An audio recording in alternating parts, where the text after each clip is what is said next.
My oldest son is the same age as those kids in Sandy Hook. He just finished first grade.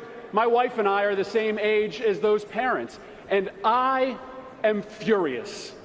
I am furious that in 3 years since Sandy Hook, 3 years of almost daily bloodshed in our cities, the Republican Congress has done absolutely nothing to prevent the next massacre.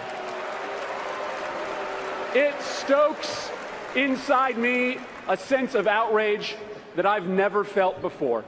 And that's what drove me to stand on the floor of the United States Senate for 15 hours to demand change.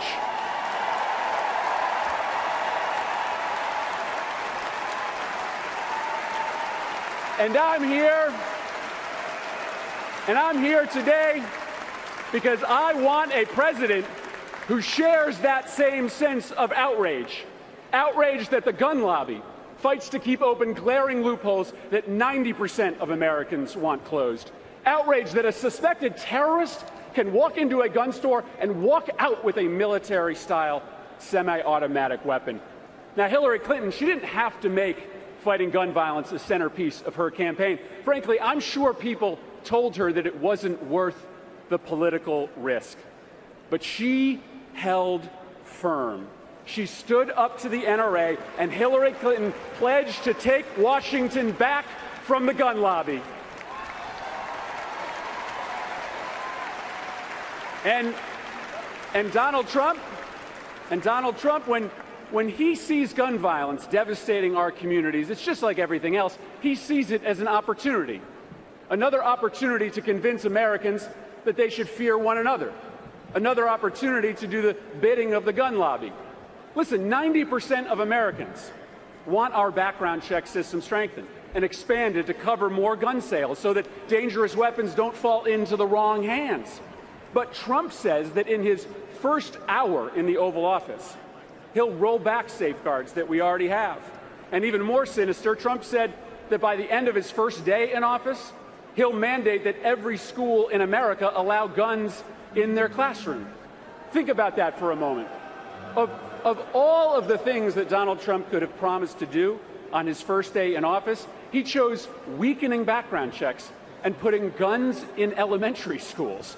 This is a fate that we cannot accept. And so, my friends, there is no reason to feel helpless about the horrifying trajectory of cascading massacres. Because you know what? We can change this. Smart gun policy, like background checks, it can make this country safer. Now, I stood on the floor of the United States Senate for 15 hours because I had had enough. Enough of children dying in our classrooms. Enough of the nightly bloodshed on our city streets. Enough of our police officers being outgunned, ambushed, and cut down in the line of duty. I've had enough. And friends, it is time to take Washington back from the gun lobby. And I know just how to do it. I want you to start by texting the word laws to 47246. You're going to learn there about the dangerous loopholes in our gun laws. You are going to turn yourself into an activist, and then you are going to go and elect Hillary Clinton as the next president of the United States, because she is a leader who has the empathy and the guts to declare with every fiber in her being that we have had enough. Thank you.